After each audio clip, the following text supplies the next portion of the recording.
Olá, seja bem-vindo ao ROFcast, o podcast da harmonização orofacial. Eu sou o Samuel Montalvão. Eu sou a doutora Isadora Montalvão. Eu sou o Dr. Cássio Montalvão. Nós somos a equipe do Instituto Montalvão e criamos o ROFcast para falar um pouco sobre a harmonização orofacial, para ser uma troca de ideias, esclarecimentos sobre dúvidas frequentes, sobre o que é a harmonização orofacial, o que ela abrange, o que ela pode fazer, quem pode e quem não pode fazer. E você é o nosso convidado especial a participar desse bate-papo. Seja muito bem-vindo. O tema de hoje é a harmonização orofacial, justamente para introduzir esse nosso primeiro capítulo. E espero que vocês gostem.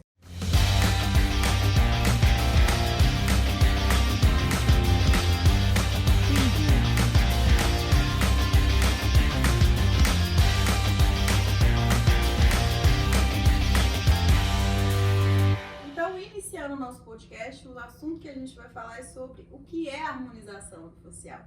E aí, meninos, o que é harmonização orofacial para vocês? Bom, a harmonização orofacial é o conjunto de procedimentos que vão restabelecer estética e função na região de cabeça e pescoço. Ela vai desde procedimentos mais simples, como aplicação de toxina botulínica, injetáveis, fios de PDO, até procedimentos mais complexos, como cirurgias de reposicionamento ósseo, cirurgias de lifting facial. Então, qualquer procedimento que tenha esse intuito, ele se engloba dentro da harmonização orofacial. Então, até falando dos procedimentos, muitas vezes os pacientes eles chegam no nosso consultório, ele fica meio perdido, sem saber se vai fazer um preenchimento, se vai fazer um botox. Então, vamos falar um pouquinho sobre a diferença da toxina botulínica e do preenchimento.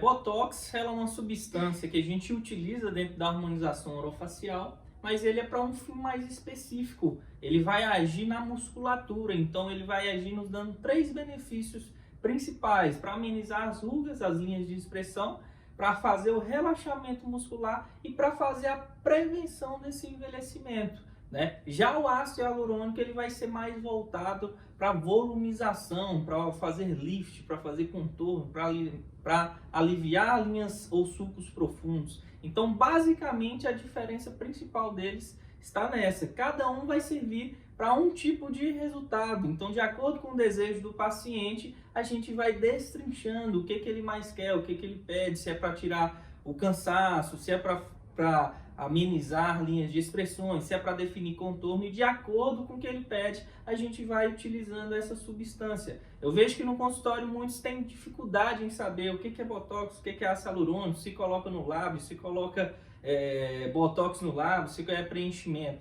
Então, para deixar bem claro, botox vai ser uma substância para amenizar as rugas quando você faz as linhas de expressões. Já para volumização, vai ser o ácido hialurônico.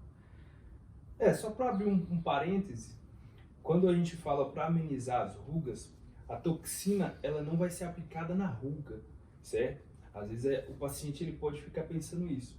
Então, a toxina, onde ela vai agir? Ela vai agir no músculo, porque é o músculo que vai causar as rugas. Como que essa ruga ela acontece? Ocorre uma contração muscular. A nossa face ela é composta por vários grupos musculares que são divididos em terços. Terço superior, que pega da ponta da testa até a base da testa, que nós chamamos de glabela. Terço médio, que pega da glabela até a base do nariz. E o terço inferior, que pega da base do nariz até o mento, até o queixo. E esses grupos musculares, eles interagem entre si em vetores. O que é isso? Cada músculo, ele puxa para uma região. Então, os músculos superiores, eles têm uma ação de levantar a face.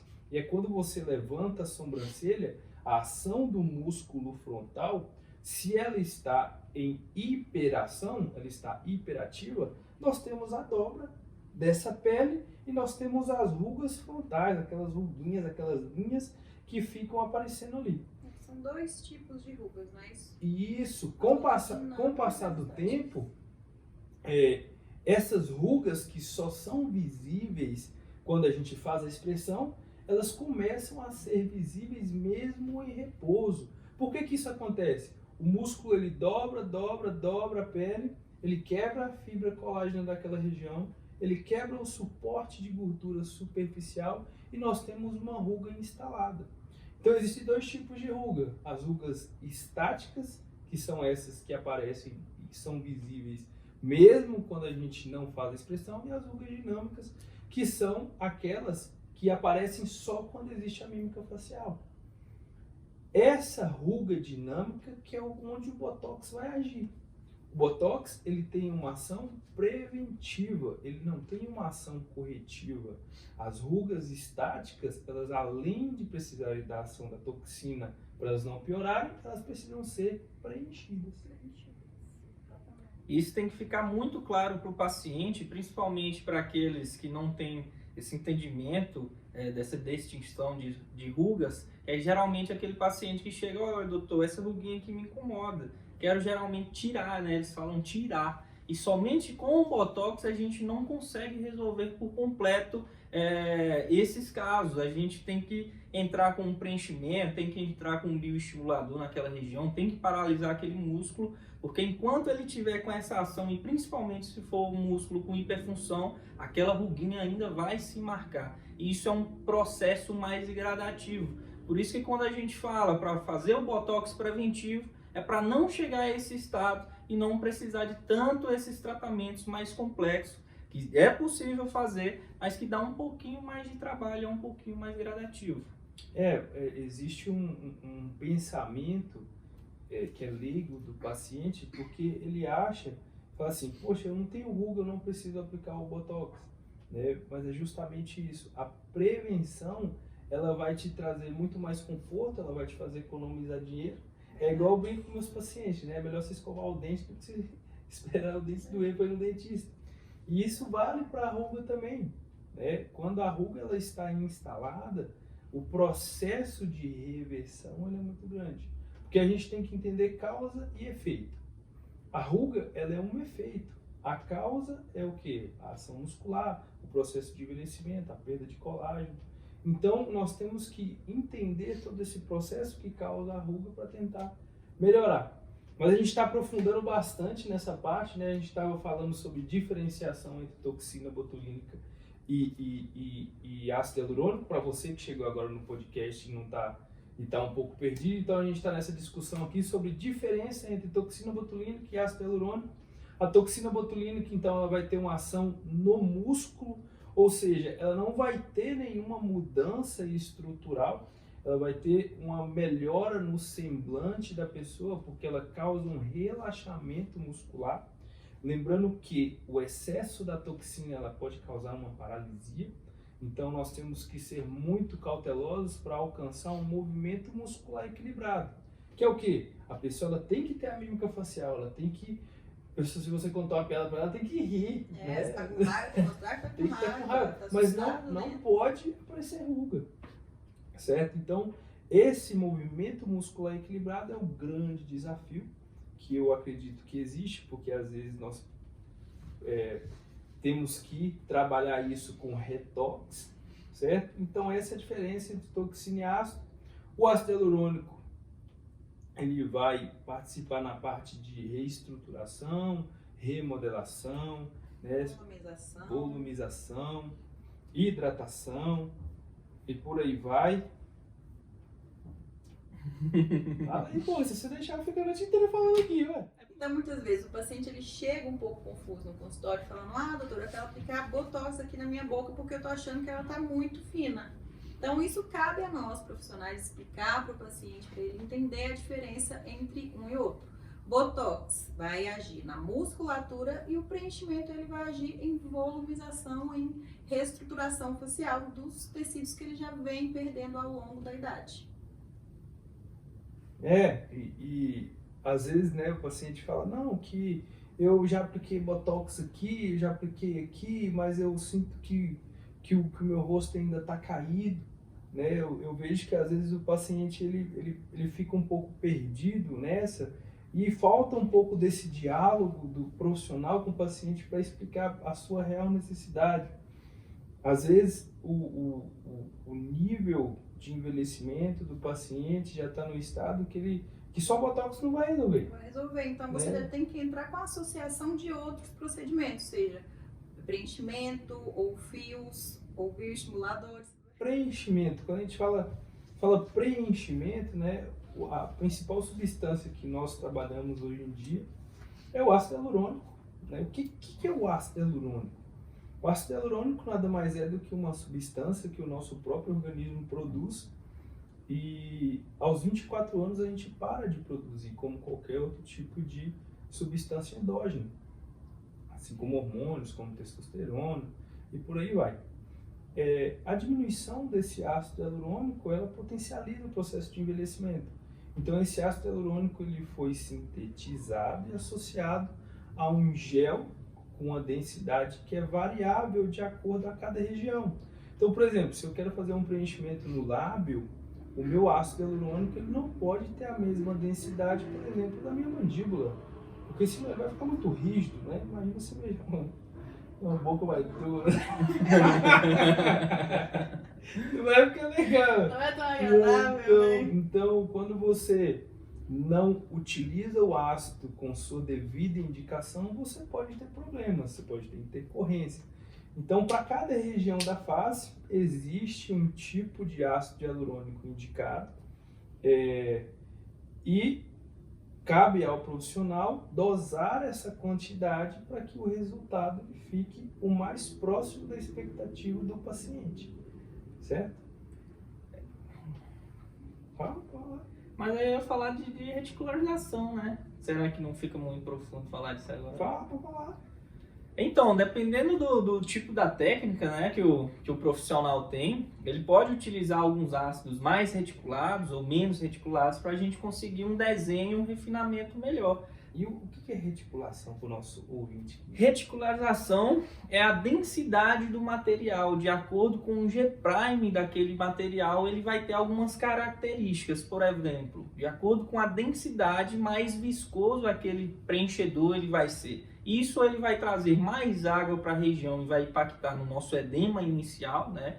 Então, por exemplo, um paciente que está utilizando aí um preenchimento labial a primeira vez, que já tem um edema inicial grande, se você utilizar um ácido hialurônico com essa densidade grande, com essa reticularização grande, que vai carregar mais água, o edema inicial vai ser maior, ele pode se assustar, né? Ele pode se frustrar, principalmente nos primeiros 7 dias que o lábio ali não fica num formato tão homogêneo. Isso é normal devido aos processos de cicatrização.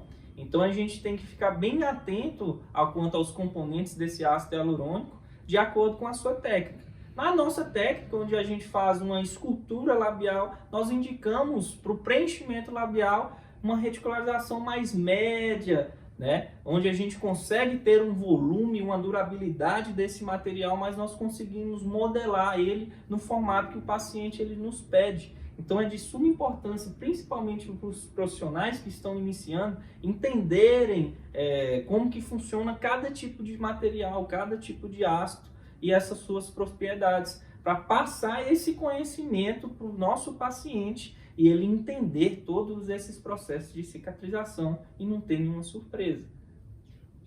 Porque o que acontece? Às vezes, alguns pacientes têm um processo de reabsorção muito grande de determinado produto com tal reticulação. Então, a nossa conduta normalmente é iniciar no lábio com um produto que é indicado para lábio, com uma reticulação mais baixa. Se esse produto ele tem uma reabsorção muito alta, nós vamos aumentando a reticulação até chegar num produto que tem uma durabilidade maior de resultado. Né? Se você já entra com a reticulação maior, como o Dr. Cássio falou, o inchaço pós-imediato é muito grande, às vezes assusta o paciente, é desconfortável, né? Pode dar mais formações de bolinha. Isso, né? Adaptação também no lábio. Até na técnica em si, quando você vai executar, você sente uma certa dificuldade em modelar, em preencher, em fazer esse desenho. Então, geralmente, quando nós utilizamos esse gel, ou quem utiliza esse gel de uma densidade maior, tem que estar bem alinhado aí na técnica, bem alinhado na mão. Não é uma questão para iniciantes, porque senão você pode se deparar com algumas surpresas desagradáveis, né? Por exemplo, acúmulo de gel em regiões que não ficam tão estéticas, e para modelar depois de 20, 25 dias é um pouquinho difícil, né, devido a essa densidade de material. Às vezes tem que entrar com um pouquinho de hialuronidase naquela região para fluidificar ou para diminuir. Então, para vocês que estão iniciando ou estão aí na linha de curva do preenchimento labial, o ideal é começar por um gel menos denso, um gel mais modelável, menos viscoso, onde você consiga fazer esse desenho melhor, esse refinamento melhor. É isso aí, você vai ter mais segurança, né? Uma dica que eu dou aí para quem está iniciando na harmonização facial, ou até quem já, como o Cássio falou, está na curva de aprendizado. Primeiro, conhecimento anatômico é muito importante, né? Conhecimento das estruturas que compõem a região a ser trabalhada, artérias, veias, musculatura, isso. Técnica apurada. Então, se você tem domínio da técnica, você vai ter muito mais segurança, o seu índice de sucesso vai ser maior. Como que eu tenho uma técnica apurada? Com prática. Então, quem está iniciando e não tem essa prática constante, tente optar por técnicas com menor risco. O que eu quero dizer? O tipo de produto que você vai utilizar, reticulação mais baixa, materiais para você utilizar, nós indicamos a cânula por ter uma ponta romba, então o risco de lesão de tecido é muito menor. Existem profissionais que têm um domínio técnico com aplicação com agulha, inclusive admiro vários trabalhos, mas para você que está iniciando e para você que está sem tanta experiência, trabalhar com agulha pode ser mais arriscado, porque a agulha ela tem um bisel, ela é feita para perfurar. Então, o risco de lesão de estruturas nobres é muito maior, o risco de injeção de produto dentro de um vaso é muito maior, por mais que você faça as manobras, né, de punção aspirativa, você ainda corre esse risco. A cânula, em contrapartida, ela te dá a capacidade de ter uma sensação tátil ao entrar em contato com a estrutura nobre.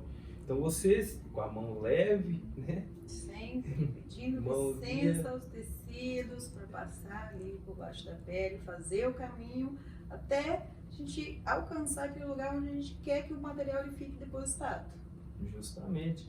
E aí você, melhorando essa técnica, você pode se aventurar em técnicas mais complexas. E a terceira dica é a utilização de materiais indicados para a região que você vai trabalhar, sempre respeitando essas propriedades, você vai ter um sucesso dentro do seu tratamento com preenchedores de ácido hialurônico. Então, dentro da harmonização aqui a gente já falou de toxina botulínica, falamos um pouco de ácido hialurônico e aplicabilidade no lábio, mas a gente pode trabalhar a face inteira com lábio, né? A gente pode fazer com ácido. Com ácido? Trabalhando vários pontos. Nós podemos fazer coisas incríveis com ácido hialurônico. Eu acho que para mim é um produto incrível. Os resultados que a gente alcança, a rapidez que a gente alcança o resultado, a segurança que nós temos por ser um produto reversível. Que é uma das maiores vantagens uma grande vantagem do ácido hialurônico é isso, porque se o paciente ele não fica satisfeito, se você tem uma intercorrência, se você tem algum processo que seja indesejado, ele é reversível. Essa propriedade que o ácido ele pode ser dissolvido por um enzima que se chama hialuronidase. Então você aplica essa enzima na região, essa molécula vai ser quebrada e nós podemos reverter esse processo. Olha que legal, cara. Bacana do ácido. Que legal, né, cara? Eu sou apaixonado pelo ácido hialurônico.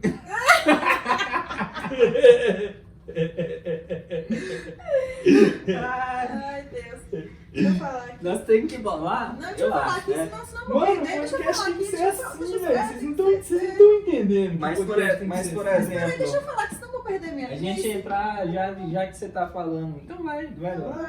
Vamos soltando assunto. Já que você está falando aí de reversibilidade, né, de reabsorção do ácido hialurônico, muitas dúvidas que eu tenho é sobre a duração, né? Duração do ácido hialurônico, quanto que dura, em qual região, como que funciona isso, é para sempre, não é? Como que se dá? Então, o ácido hialurônico é uma substância reabsorvível. Se a gente injetar lá no rosto do paciente ou em qualquer região, gradativamente ele vai sendo reabsorvido. Isso em pessoas que têm um metabolismo mais rápido, um termogênico, faz mais exercício. Essa reabsorção ela vai se dar um pouquinho mais rápido, mas geralmente ela vai durar ali entre 9 a 12 meses. Em alguns casos estendem mais, né? Mas a gente sempre fala para fazer ali a manutenção dentro de um ano. Isso porque ele vai reabsorvendo aos poucos e vai estimulando aquele lugar a produção de colágeno, elastina e água. Então, quando você faz a manutenção dentro de um ano, normalmente você utiliza menos material e a durabilidade dele vai ser maior. Exemplo, teve muitos pacientes que ano passado fizeram uma harmonização, utilizei aí 9, 10 ml, né?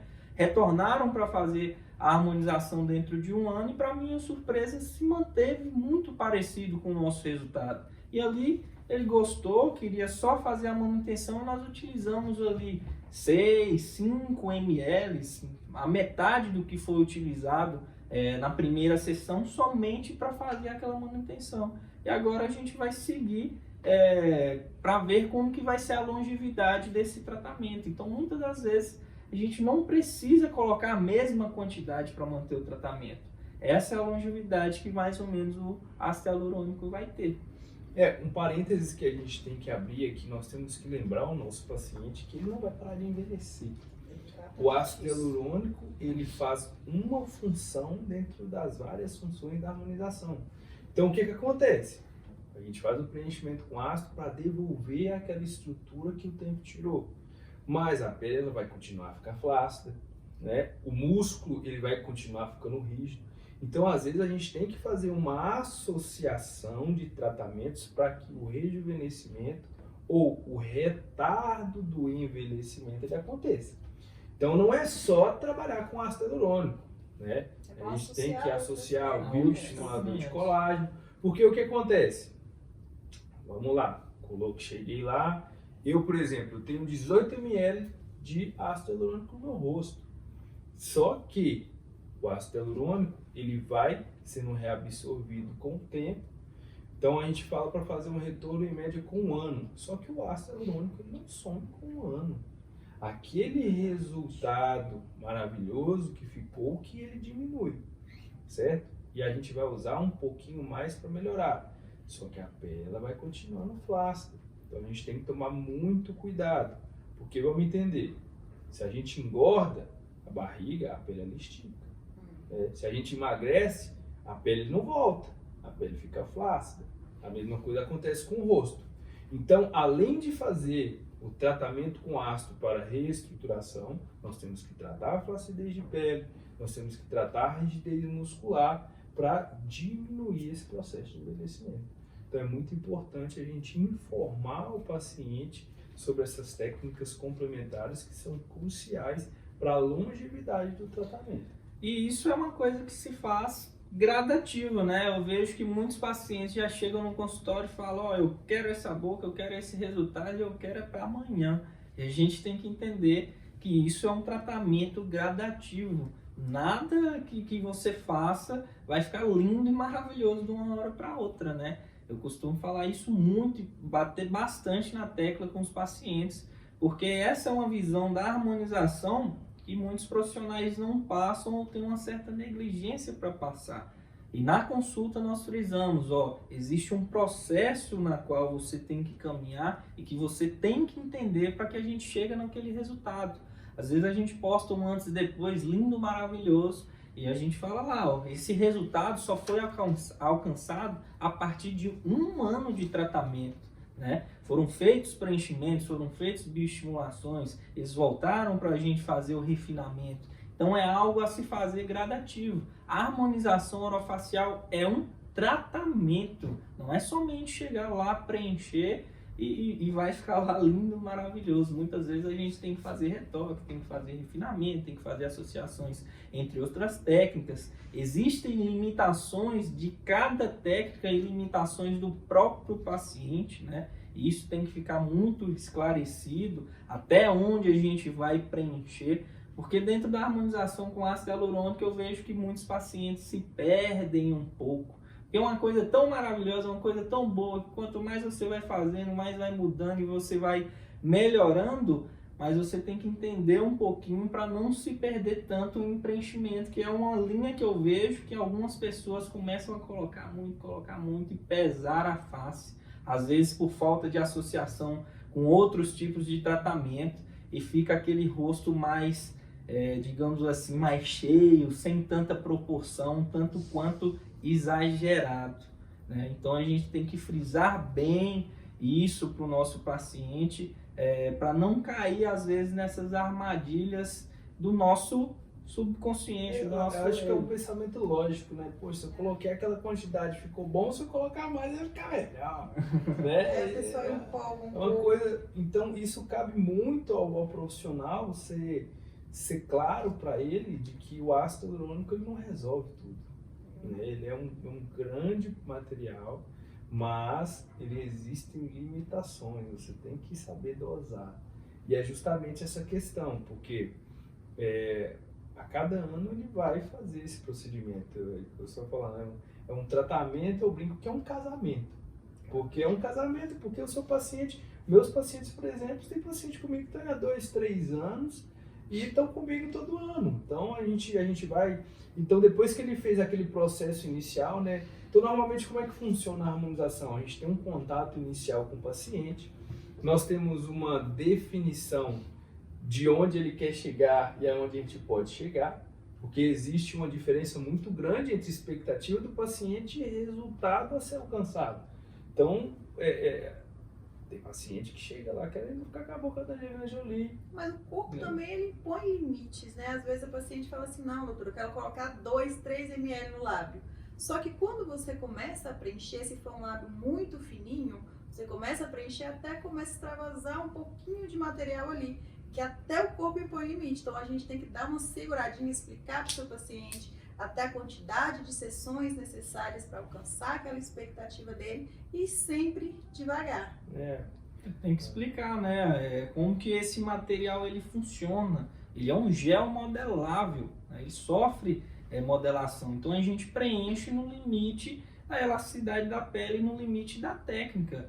Um exemplo que eu dou para avanço de mento, né, do queixo. Às vezes o queixo ele não tem tanta elasticidade para a gente preencher. E a paciente chega lá, não, quero botar uma mandíbula, um queixo, deixar tudo marcadinho. E eu mostro os resultados e falo, ó, para você chegar nessa expectativa, são necessárias sessões, 3 sessões, às vezes 2, 4, né? Isso porque quando a gente preenche, nós precisamos ganhar essa elasticidade de pele. Às vezes muscular também. Às vezes é muscular, tem que fazer associação com botox, né? E esperar o período de cicatrização do ácido hialurônico, que é em torno de 60 dias, né? 60 dias é ali que o ácido hialurônico ele vai estabilizar por completo, vai ganhar mais elasticidade de pele e nós podemos fazer novas sessões. É mais ou menos assim que o tratamento ele vai caminhar. E às vezes o paciente fala, não, eu quero essa foto, eu quero deixar marcado, como é que faz, como é que a gente vai seguir? E isso a gente tem que mostrar o passo a passo para o paciente. Eu falo, ó, eu tô aqui, eu falo para meus pacientes geralmente, eu tô aqui para te esclarecer e mostrar os caminhos. Isso aqui funciona, é assim que vamos executar, é isso que você vai passar. E o paciente ele tem que entender, você tem que deixar claro isso. Um parênteses rapidinho, cortando só para a tiazinha que está ali, para entender o que é estabilidade, né?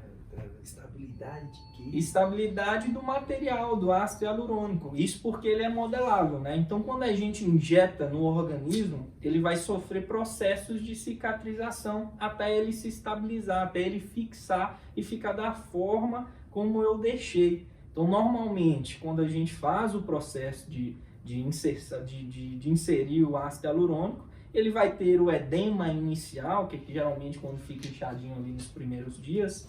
Com 25 dias, mais ou menos, vai passar esse edema inicial. Só que ali, mesmo que não esteja inchado, mesmo que esteja tudo bem, ele ainda está sofrendo um processo de cicatrização, de adaptação. Então, normalmente, eu sou bem criterioso para os pacientes ficarem atentos com a compressão da região. Um exemplo claro, fiz o preenchimento do queixo, já passou 25 dias, já passou o edema inicial, mas ele não se estabilizou, ele não fixou, né? Ele não cicatrizou. Se você fez esse preenchimento e geralmente fica cansado, apoia o queixo, dorme por cima, ele vai perder a modelagem que eu fiz porque ele não se estabilizou. Ele só vai estabilizar após 60 dias. Você entendeu? Então, para você que não entendeu o que é estabilização, é esse processo de cicatrização que o ácido hialurônico ele é necessário para se fixar, para se estabilizar e não perder a modelagem que nós realizamos. Essa é uma propriedade do ácido, né? Dentre as várias que a gente falou aqui, esse processo de estabilidade ele tem que ser respeitado. É um protocolo que nós temos geralmente, principalmente com a rinomodelação. A rinomodelação ela é feita por nós dentro do nosso protocolo em 2 sessões. Por quê? O nariz é uma estrutura muito rígida, a pele é extremamente aderida à cartilagem ao osso. Então a nossa primeira sessão nós utilizamos uma quantidade menor para a gente conseguir ganhar elasticidade de pele, a gente construir aquela primeira estrutura que nós queremos que o nariz ele alcance, né? E aguardamos 60 dias para que esse ácido ele estruture. Então ele vai fazer uma tensão na pele, a pele vai fazer uma tensão nele. Muitas das vezes aquele resultado inicial ele regride porque o nosso organismo ele tende a voltar a ser o que era. Mas na segunda sessão nós temos mais elasticidade de pele e nós temos uma durabilidade maior. Uma potencialização do resultado. E o nariz ele tem aquela particularidade por estar no centro da face, né? Então indiretamente ou diretamente ele está movimentando, a gente sorrindo, né? coçando o olho. Paciente aí que tem rinite alérgica, às vezes ataca bem na época que fez a rinomodelação e fica só suando o nariz, então perde um pouco da modelagem. No retorno, esse paciente vem, nós tentamos fazer a modelagem, né, para aquele material ele cicatrizar da forma correta em um local que a gente quer. E ali depois de 60 dias a gente retoca para conseguir refinar aquela região. Então o nariz é uma das particularidades e dá para entender que é bem gradativo, né?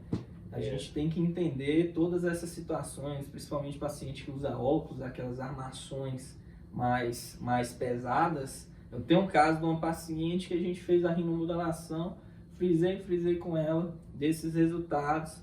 Com 3 dias ela foi numa rave, ficou com óculos e tal. Quando voltou para eu avaliar o nariz, falou: ai doutor, mas meu nariz abaixou muito, o que aconteceu? Então tem que ficar de olho e frisar bastante nesses casos, para o paciente entender que ele também tem uma responsabilidade crucial na longevidade do resultado, né? Às vezes... Hoje em dia também com o uso da máscara, colocam a máscara Isso. muito... Aquelas máscaras de pano que ficam segurando a pontinha, geralmente a gente faz aquele pontinho de luz aqui para levantar o nariz, e o paciente ele chega lá com aquela máscara parecendo que está amarrando o nariz, né? Fazendo aquela tela-tensão. É claro que nós podemos pegar, tocar, mas toda compressão constante ali de uma força média forte vai modelar o nosso ácido, né? Principalmente aqueles ácidos que usaram uma reticularização menor. Então a dica que eu dou aí também para a rinomodelação é utilizar um ácido hialurônico com um G-prime, com a reticularização maior, mais denso, para que ele se mantenha, né, naquele local e a longevidade do tratamento ele ser melhor. É isso aí. Para você que não sabe o que é G-prime, nós vamos falar no capítulo de materiais. Nos acompanha. Só acompanhar. Então, a gente falou muito de ácido hialurônico, vamos voltar um pouquinho para o Botox, né? Vou falar um pouquinho de onde a gente trabalha, né? A gente falou do lábio, falou do nariz, né? O que a gente mais pode fazer? A gente pode fazer olheira, né? Muitos pacientes acham que o preenchimento de olheira é só vir aqui preencher a olheira. A olheira é uma das regiões mais complexas, na minha opinião, porque primeiro nós temos uma ação muscular muito grande nessa região. Segundo, nós temos uma perda estrutural muito grande. Terceiro, nós temos um processo fisiológico que ocorre, que ele tem que ser respeitado. Então, nós temos o canal lacrimal, nós temos a drenagem de toda a parte superior da face que passa aqui, que é a drenagem linfática. Então, se você não consegue diagnosticar a real necessidade da olheira, você pode ter intercorrências, né? Se você simplesmente preenche só o degrau que aconteceu com a quantidade alta de produto, com o edema inicial causado pelo trauma realizado e pelo volume do ácido, pela quantidade de líquido que o próprio ácido puxa, você tem uma compressão dessas estruturas e você pode ter um colapso. Então, às vezes, a gente tem que não só preencher a olheira, a gente tem que fazer a estruturação da região de malar, de pré-maxila, para que o resultado ele fique harmônico e ele fique funcional.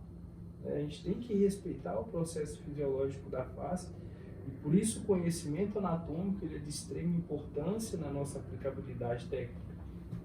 Somos nós que vamos passar isso para o paciente, fazer ele entender que não é só aquele preenchimento ali onde incomoda. A gente tem que fazer toda a reestruturação em outras regiões e associar, muitas vezes, com outras técnicas. Às vezes a gente tem que fazer o botox no orbicular para diminuir aquela contração, porque tem gente que sorri e o olho some, né? Fecha. Então, se você tem essa ação muscular constante em cima do seu produto, ele vai ter micromovimentações e sempre vai dar bolsa. Então, às vezes a gente fala até o botox antes.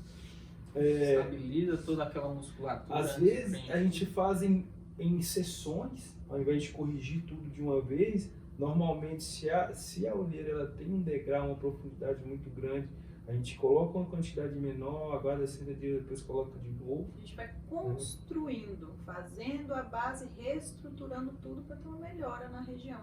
Isso. Pacientes que já têm uma predisposição a uma bolsa, né? Aquela paciente que já acorda, já tem uma bolsinha aqui formada. É crucial você entender como que vai fazer aquela reestruturação. Às vezes tem que entrar com bioestimulação primeiro para aquela região, reestruturar essa regiãozinha de malar, como o Dr. Samuel falou, porque todo esse pesar da face, né, que teve com a reabsorção, com o processo de envelhecimento, ele vai agir na olheira. Então, mesmo que você preencha essa região de olheira, se essa pele não tiver esticadinha, se não tiver estruturada, às vezes a gente não consegue alcançar o objetivo de amenizar aquela região. E às vezes vai até em contrapartida, né? Coloca um volume muito grande aqui, o paciente às vezes se assusta, porque vai sorrir e vai ficar com um volume, né? Não reestruturou aqui em cima, não conseguiu equilibrar a face. É aquela também de identificar causa e efeito. Isso, né? É aquilo. Não é só vir ali e preencher aquela região achando que vai melhorar sem entender o famoso tapa-buraco. Sem entender os processos. É igual o bigode chinês. Exatamente. Então, uma das principais causas, queixas que a gente tem, doutor, isso aqui me incomoda. E a gente tem que explicar para o paciente primeiro o que causa o bigode chinês, né? O bigode chinês, ele é a terceira queda, a quarta queda centrípeta da face. Porque a gente tem uma reabsorção da região de arco zigomático, né, pré-maxila, e nós temos a pitose do malar. Além, em contrapartida, nós temos a inserção de vários músculos, né, zigomático maior, zigomático médio, que são responsáveis principalmente pelo sorriso. A diminuição e reposicionamento dos postinhos de gordura também, que vai potencializar o bigode chinês. Então, olha quantas coisas acontecem. É uma ação muscular, uma perda estrutural, uma perda de volume de sustentação, reposicionamento de coxinha de gordura, quebra das fibras colágenas. Então, o bigode chinês é uma das estruturas mais complexas de se tratar. E o paciente fala assim, eu só queria mexer aqui. Só que o que acontece? Às vezes ele não chega nem assim, eu só queria tirar essa aqui, ó. Como é que tira? Aí você olha para ele tá com um aprofundamento de têmpora, ele tá com a matriz superciliar baixa, ele tá com a olheira no degrau, tá com a pitose toda, todo esse peso em cima do bigode chinês. E ele acha que é só preencher aqui. ainda tem uma coisa, o ácido ele é modelável, né? Então isso aqui tudo está pesando, você foi lá, colocou o ácido aqui e essa pressão muscular faz o quê? Joga o ácido aqui para cima. Um dos maiores problemas que a gente vê também no consultório de outras pacientes que vieram de outros profissionais e falam, eu vim ainda só resolver o bigode aqui, mas a gente vai perceber que essa região toda aqui está com excesso de volume, que é o quê? Tratou somente a consequência, não focou na causa. Isso. Então aí a gente tem que explicar tudo de novo, fazer o paciente entender que não é somente tratar aquela região, que nós vamos ter que tratar outras regiões para poder melhorar aquilo ali que é o que mais lhe incomoda. Normalmente tem que se fazer uma reestruturação. Às vezes o paciente ele já está com a volumização do malar muito grande, a gente nem preenche, a gente coloca fio de sustentação. Então tudo vai de um diagnóstico preciso, um plano de tratamento adequado a cada paciente, mas sempre lembrar para ele que o bigode chinês não vai sumir, né? Só as Kardashian com aquela maquiagem, aquele jogo de luz que não tem. Pare de usar filtros de Instagram, porque, gente, não existe essa pessoa que não tem, no mínimo, uma linha na hora que sorri. Isso é fisiológico.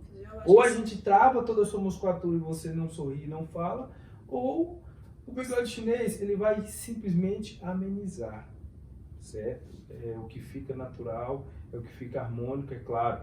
Na hora que a gente faz o pós imediato ali, que o paciente está todo anestesiado, que ele já está edemaciado, aí fica lisinho, né? Fica legal. A musculatura não está agindo. A musculatura não está agindo. Tá inchado. Mas você vai perceber que ele dali 15 dias, ele vai voltar um pouquinho. Ele vai voltar um pouquinho. Não volta como era antes, né? Então nós vamos conviver com o nosso queridinho de forma amigável.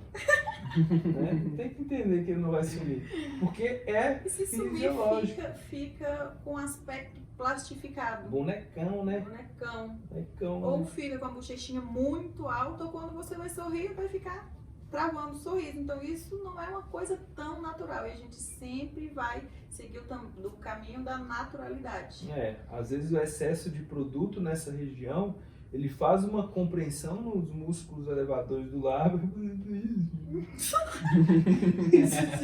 Aí chega no seu consultório, doutor. Me preencher mais um pouquinho. Ficou legal o bigode chinês, mas a gente tá meio baixo assim, pô. Não dá, né? É onde vem a associação, conhecimento anatômico, para a gente ter um planejamento, um plano de tratamento mais eficaz que vai resolver o problema do seu paciente e vai ser mais tranquilo para nós também. É isso aí.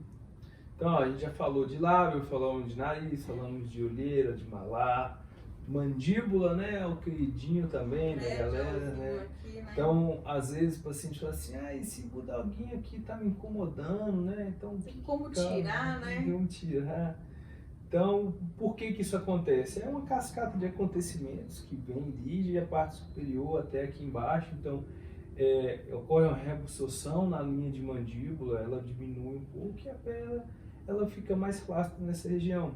E todo esse reposicionamento, né, dos coxins de gordura tendem a pesar aqui no centro da face para baixo. A ação do músculo do platisma, né, Bem faz conhecido. perder um pouco dessa marcação, essa reabsorção. Ação do músculo depressor, né? Então, muitas Faz ali pessoas as linhas de marionete também, né? negligenciam o botox no terço inferior. Né? Nosso protocolo é o botox full face, então nós fazemos uma aplicação em todos os terços da face, aplicação de toxina botulínica para relaxamento, porque existe um músculozinho danadinho que ele se insere bem no ângulo bucal e ele tem uma Sabaquinha! vergonha! E ele tem uma ação que todas as vezes que nós falamos fonemas com a letra M, N, P, quando nós deglutimos o alimento, quando nós fazemos força, né? A gente está triste, ocorre uma ativação dessa musculatura e assim como as outras regiões, ela dobra e ela começa a formar um vínculo nessa região, que nós chamamos carinhosamente de linha de marionete. E quando essa linha fica muito evidente, ela potencializa o jaw, criando um degrau nessa região. Né? Porque nós temos toda essa pitória. Então, Além de fazer o preenchimento, a gente tem que entrar com toxina botulínica, reestruturação de ângulo mandibular e da região que nós chamamos de pré-jaw. Jaw é essa gordurinha, né, que ela aparece aqui, Acumulada né, nessa aqui, com o passar região, do tempo. que algumas pessoas volumezinho. chamam carinhosamente de bochechinha de bulldog. Eu até acho bonitinho, mas muita gente não gosta, né? Então a gente tem que tratar isso aí. Então, galera, esse foi o primeiro Roughcast. Espero que vocês tenham gostado. A gente abordou alguns assuntos aqui a respeito da harmonização orofacial. Se você ficou com alguma dúvida, escreva aqui nos comentários. Nos próximos podcasts nós estaremos abordando e esclarecendo para você. Tá joia? Um abraço. Muito obrigado a todos por assistirem.